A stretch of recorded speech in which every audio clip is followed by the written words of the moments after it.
Hola a todos, espero que estén teniendo un excelente día. Mi nombre es Magdalena Hernández Mancilla, soy estudiante de la Universidad de Guanajuato en la licenciatura de Químico Farmacéutico Biólogo y el día de hoy les voy a hablar sobre los cloroplastos. Para comenzar, sabemos que los cloroplastos se encuentran en las plantas y algas y pues lo más importante a destacar es que gracias a estos realizan la fotosíntesis y que la fotosíntesis convierte la luz solar en energía química. Estos tienen una doble membrana alrededor del exterior y el interior está dominado por centenares de vesículas aplanadas rodeadas por una membrana que son los tilacoides, y estas tilacoides apilados se les llama granas. Muchos de los pigmentos, enzimas y de la maquinaria molecular de realizar la fotosíntesis están inmersos en las membranas de los tilacoides, aunque hay enzimas y sustratos que se encuentran fuera de estos en el estroma. Y aquí hay una imagen de un cloroplasto. Tal vez no se alcanza a apreciar que sí se nota bueno, aquí está la membrana externa y pues por la parte de adentro la interna. Cada saco de estos son tilacoides y juntos forman una grana. Y aquí está una parte del estroma que es donde también hay enzimas y algunos otros sustratos que se necesitan para la fotosíntesis. Y aquí les muestro otra imagen que para dimensionar un poquito más, nos vamos a centrar en la membrana, en la grana, que vendría siendo esta, en la parte del estroma y los tilacoides de la grana.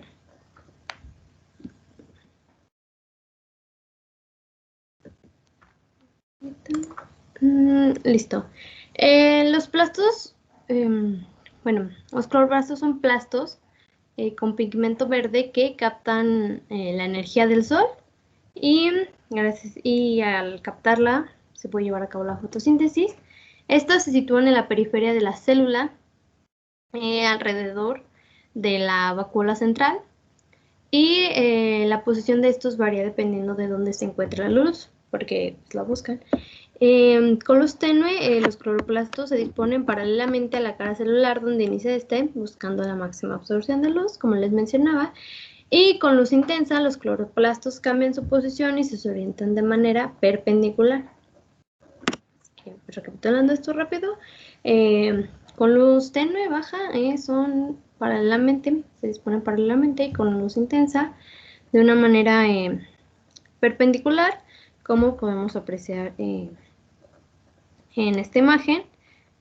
Con una luz tenue, por ejemplo, si hay una sombra, se colocan de manera paralelamente a la cara. Y con una luz intensa se posicionan de manera perpendicular a la cara. Y en este caso pues no se menciona, pero como podemos ver con la oscuridad, se adhieren a la pared celular.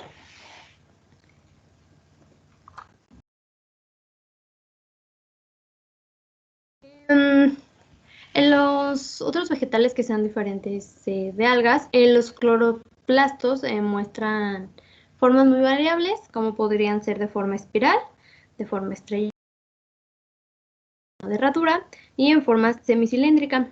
Aquí podemos ver la forma en espiral, la forma de estrella, la forma de herradura y la forma de semicilíndrica.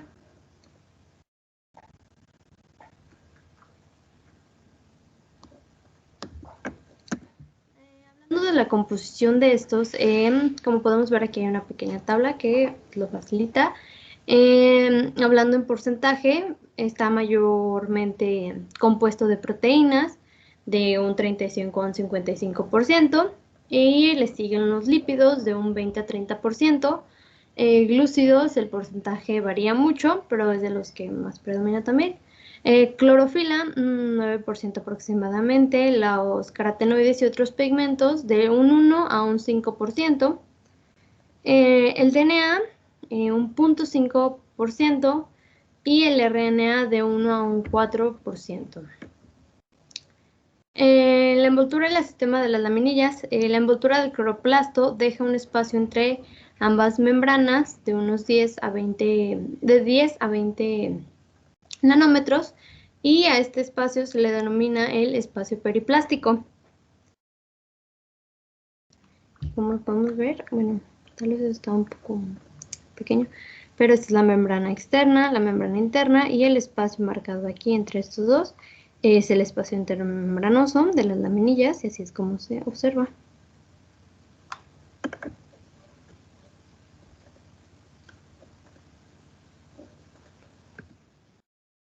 Hablando más específicamente, más detalladamente, estas están orientadas longitudinalmente y ninguna se extiende interrumpidamente de extremo a extremo del cloroplasto.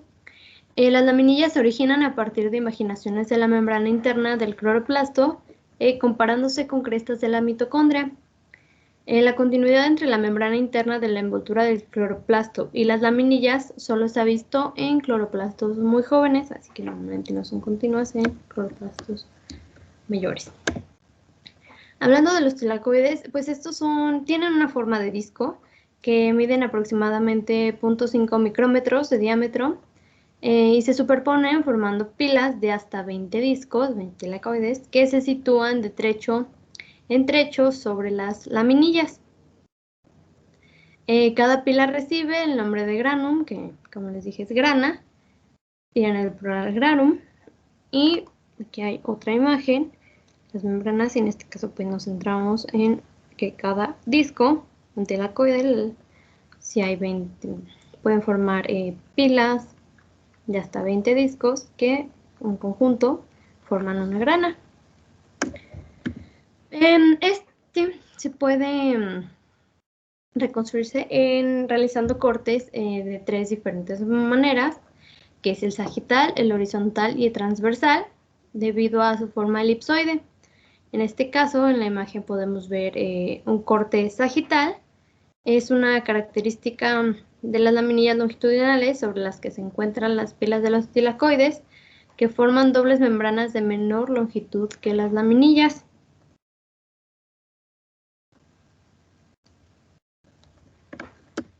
Vamos con el transversal. Este es el mismo aspecto de las laminillas longitudinales, en las que se encuentran las pilas de los tilacoides.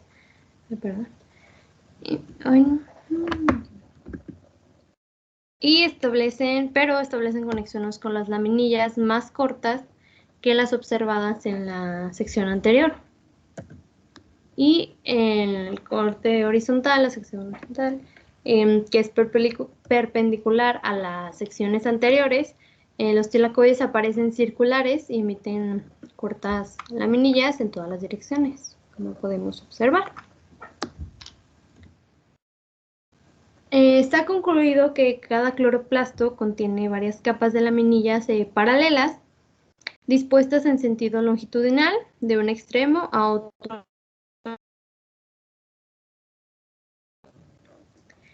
Cada laminilla tendría un tamaño variable a lo largo del recorrido, pero es equivalente a un saco aplanado membranoso con variaciones de, como mencioné, variable, y atravesando la forma de grana. Cada laminilla longitudinal establece conexiones con cada uno de los tilacoides.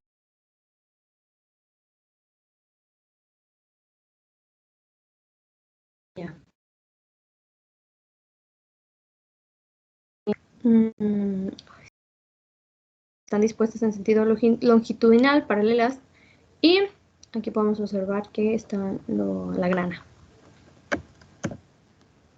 La proporción de proteínas lípidos es de 60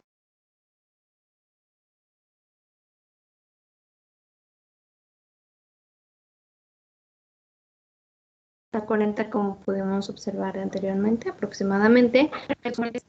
Carotenoides, que son pigmentos naturales de los colores amarillo, naranja y rojo. Los flavonoides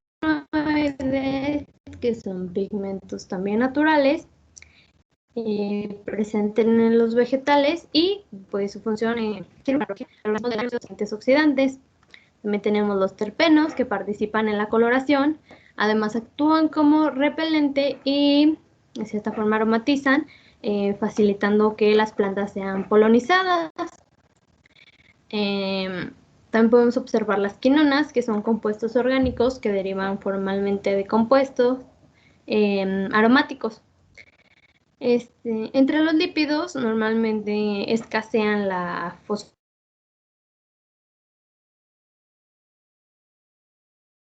pero sin embargo los que abundan son los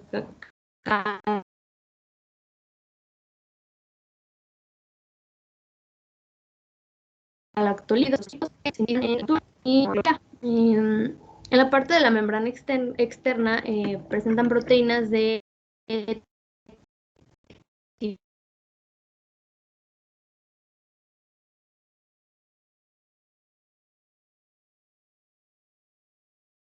tipo purina, necesidad de transportador, mientras que la membrana interna es la impermeable y en ella se localizan proteínas translocadoras para permitir el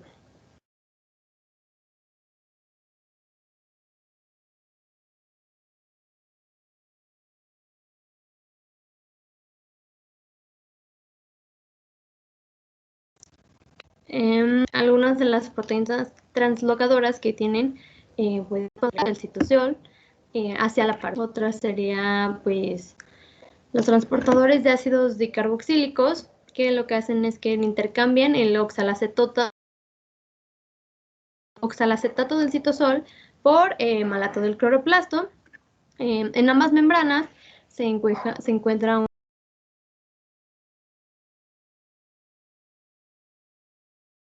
complejo proteico como destino final el cloroplasto.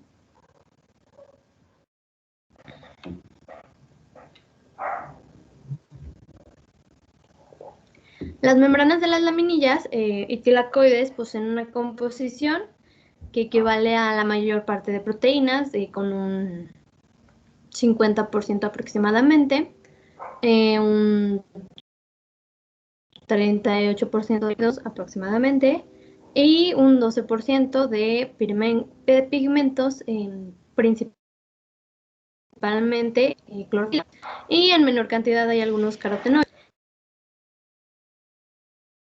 Entre los lípidos hay más galactolípidos y sulfolípidos y mayor proporción de ácidos grasos insaturados que en la voltura, por lo que se comunica mayor fluidez. Entre las proteínas se encuentran el complejo para la inserción de proteínas que son sintetizadas en el citosol o en el estroma. Los componentes que intervienen en la fase luminosa de la fotosíntesis y una ATP sintasa similar a la mitocondrial.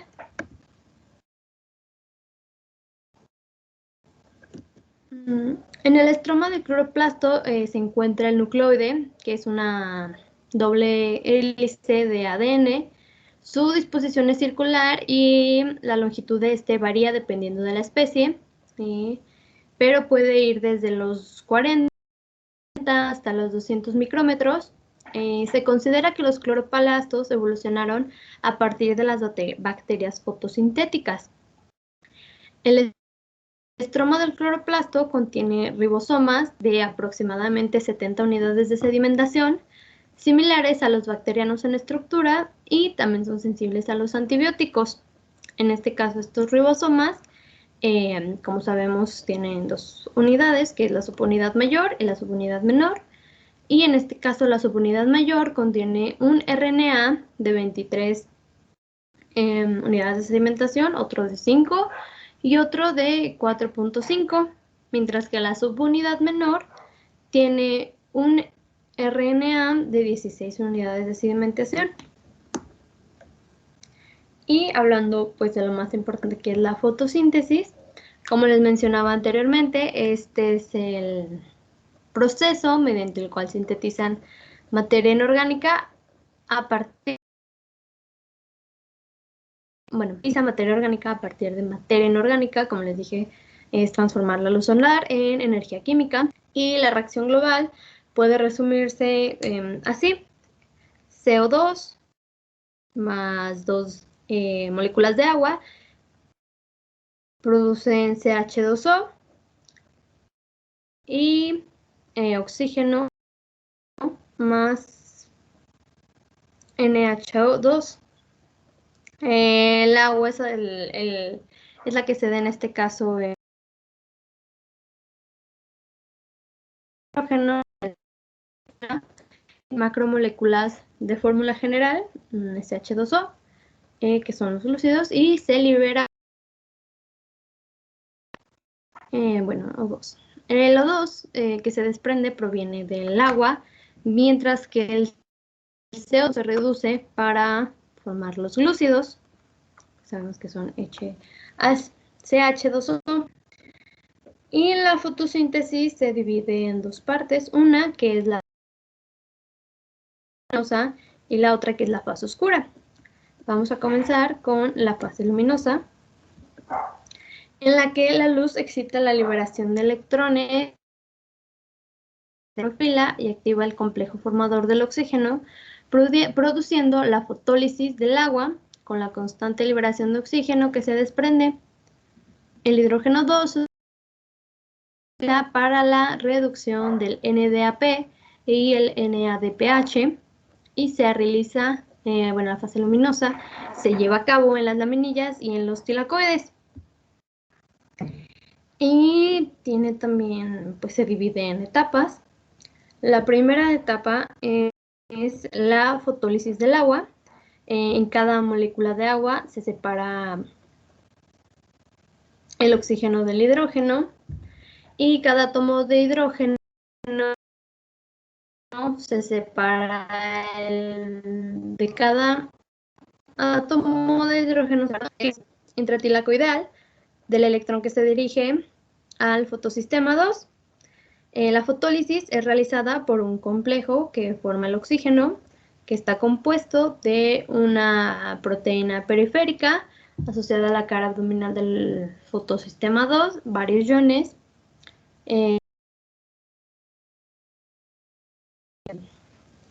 y cada uno acepta uno de los 4 electrones procedentes de la fotólisis de 2 moléculas de agua.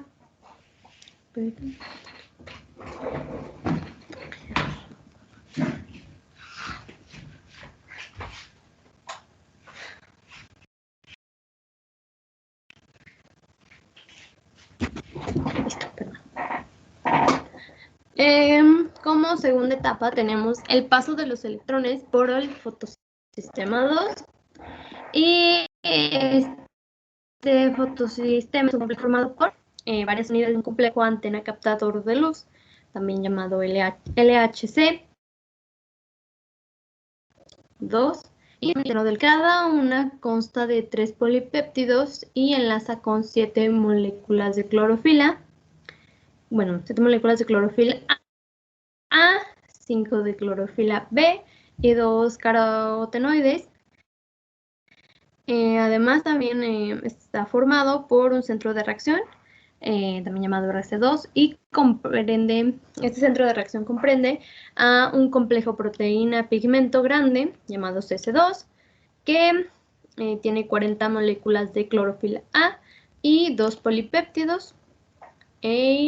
El centro de reacción también comprende lo que es un complejo proteína-pigmento pequeño, que son 2 moléculas de una variedad de clorofila A, denominada pigmento P680, y antiguamente se le denominaba como clorofila beta, que tiene la máxima absorción de luz a 650 nanómetros y es esencial en el proceso de la fotosíntesis, asociada a la de a diversos polipéptidos.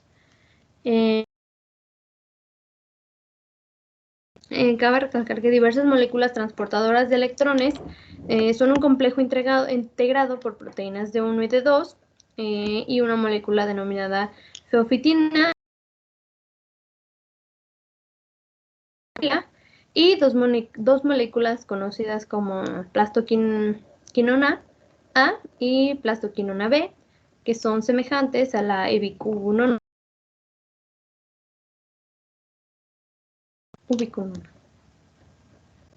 Bueno, que se preguntarán, pues, ¿qué es el pigmento P?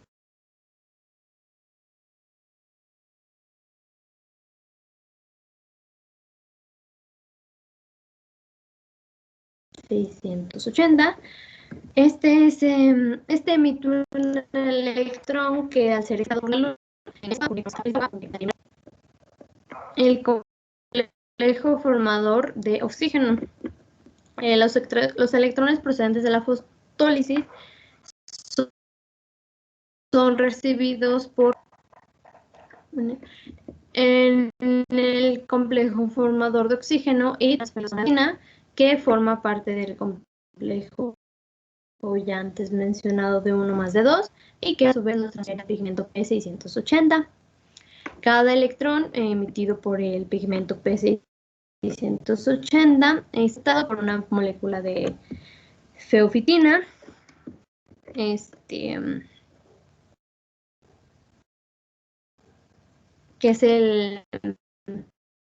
también es el aceptor primario de los electrones, la molécula de feofitina, y la feofitina después transfiere este electrón que aceptó a la A y esta a la plastoquinona B. Cuando la plastoquinona B adquiere 2 electrones, capta también a su vez 2 protones, que estos provienen del estroma del cloroplasto, que como ya hemos visto son los que son removidos de lo... Cuando cuando capta hidrógeno, el estroma se queda con los protones, y de aquí es donde vienen. Capta estos 2 protones para formar la plastoquinona reducida, que también se le llama PQH2, y esta abandona el fotosistema 2. Y con la etapa 3, el transporte de los electrones hacia el fotosistema. La PQH2, también como la llamamos reducida, vuelve a la forma oxidasa de plastoquinona y se difunde en la membrana para regenerar el plastoquinoma B. Los 2 electrones se transfieren al complejo multiproteico citocromo B6F, en tanto que los 2 protones son liberados en de las tilacoides. Otra actividad de citocromo B6F es bombear los protones desde el estroma hasta el espacio intratilacoidal. Y tras recorrer el complejo de citocromos, los electrones son transferidos a una proteína con cobre más 2, denominada plastocianina, que se abrevia como PC, de donde pasan al fotosistema 1. Y continuamos con la siguiente etapa, que será la cuarta, el paso de los electrones por el fotosistema. Como vemos en la etapa 3, ingresan bien, este es el paso. El fotosistema 1 es semejante a 2 y comprende un complejo antena captador de luz, también habrá como LHC1, y cada una constituida por 2 proteínas unidas a clorofilas, y clorofila A que clorofila B. Además, también comprende un centro de reacción, el centro de reacción. A su vez, comprende un complejo proteína pigmento de gran tamaño, un centro, que está formado por 80 moléculas de clorofila A aproximadamente, algunos carotenoides, y también el RC1 comprende un complejo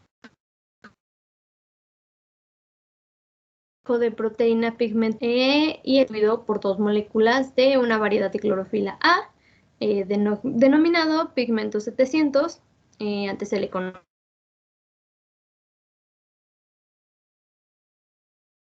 y máxima absorción de luz a 700 nanómetros y el complejo de proteína pigmento pequeño también incluye varios polipéptidos. Y por último, el centro de reacción RC1 también contiene moléculas transportadoras de electrones, una molécula de clorofila A, denominada A0, una molécula de filoquinona, designada A1, y 3 complejos clorofierro y azufre, denominados respectivamente FX, FA y FB. Cuando la luz excita el complejo antena, la energía pasa al centro del pigmento P700, que hace un electrón, y el hueco que deja libre este electrón ocupado por un electrón procedente de la C, que como vimos es la... Y el electrón emitido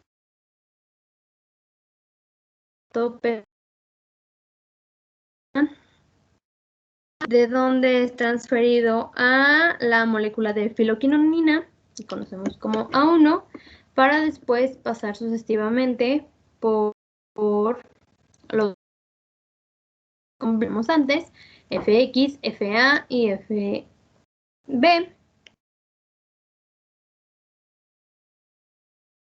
Así.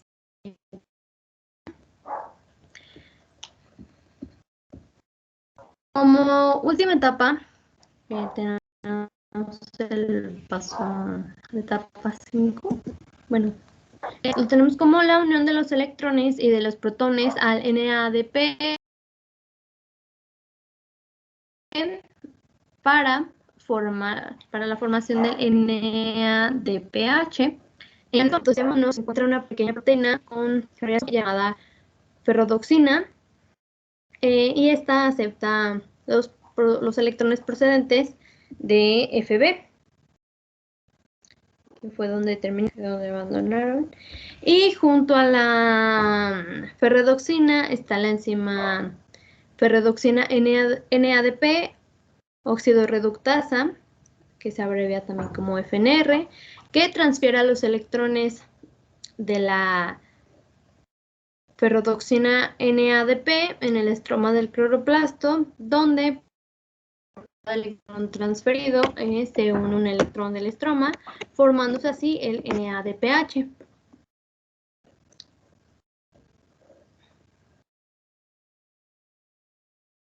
Y aquí lo podemos apreciar un poquito mejor.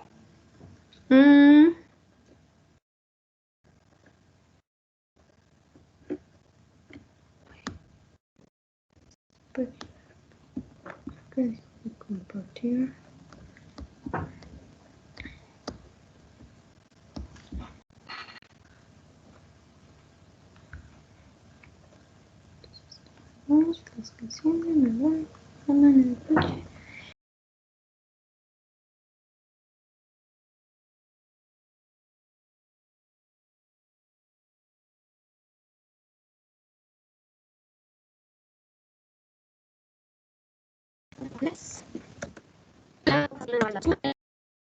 Independientemente de la luz, son solubles. Las enzimas de las reacciones que son independientemente de la luz son solubles, y estas se encuentran en el estroma. Este proceso comprende un gran número de pasos que comienzan con la fijación del CO2 sobre el rubisco, produciéndose 2 moléculas de ácido 3 fosfoglicérico, que será reducido por el NADPH para formar los diferentes glúcidos.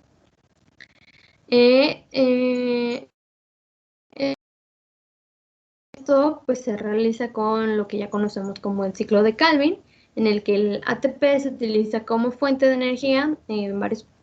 Y uno de estos glúcidos es el gliceraldehído 3-fosfato, que en su mayor parte pasa al citoplasma, donde se transforma en exosas fructosa 6-fosfato y glucosa 1-fosfato. La ecuación global del proceso de la fotosíntesis es esta: 6 moléculas de CO2 más 18 moléculas de energía, de ATP, más 12 moléculas de NADPH, más 12 moléculas de agua, forman lo que vendría siendo pues la glucosa, más 18 ADP, más 18 fósforos, más 12 NADP,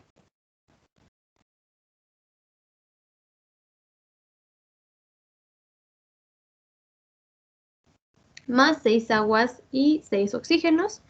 Y aquí tenemos un elemento que es bonito. Pues la luz del sol. Aquí se encuentran las hojitas, donde están los cloroplastos que captan la luz.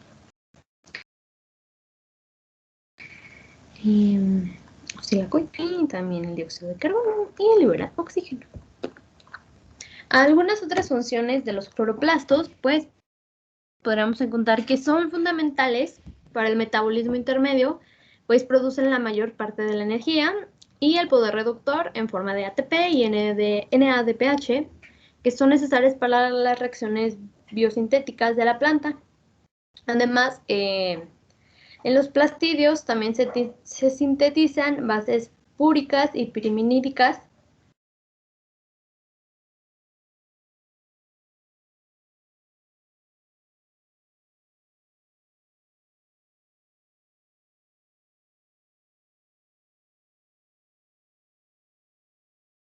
así como la de muchos aminoácidos y de todos los ácidos grasos de la planta.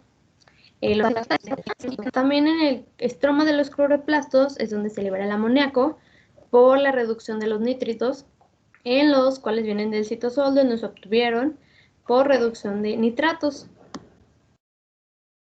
Además, proteínas provistas de un péptido señal aminolateral que se ancla en el complejo TOC de la membrana externa del cloroplasto. La liberación de las HCP70 de la proteína importada requiere la hidrólisis del ATP y posiblemente del GTP. El paso de las proteínas al estroma del cloroplasto se realiza a través del complejo T y C de la membrana interna, que las introduce en el estroma, donde es listado el péptido señal. La hidrólisis. Y si las proteínas han pasado a un tilacoide, existe un péptido señal que queda al terminar el lisado péptido de la señal anterior, el cual permite la inserción de la proteína en la membrana del tilacoide. Y el paso de la proteína al espacio intratilacoide se realiza utilizando alguno de los 4 sistemas de transporte.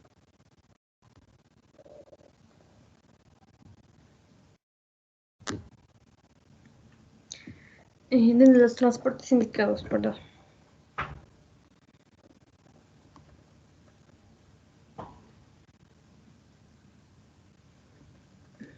Simplificando y repasando un poquito más lo que acabo de mencionar anteriormente, si la proteína pasa al estroma, se une un complejo probiótico translocador que viene de la membrana interna, denominado el complejo TIC. Y se realiza por la hidrólisis del ATP y del GTP, cuando las proteínas pasan. Es un proceso que realiza una proteína HCP100 específica del cloroplasto, que se asocia también al complejo TIC. Y la proteína es configurada por proteínas HCP70, que vienen del cloroplasto. Esta provoca la liberación de estas proteínas, y bueno, la liberación de estas proteínas también requiere el ATP.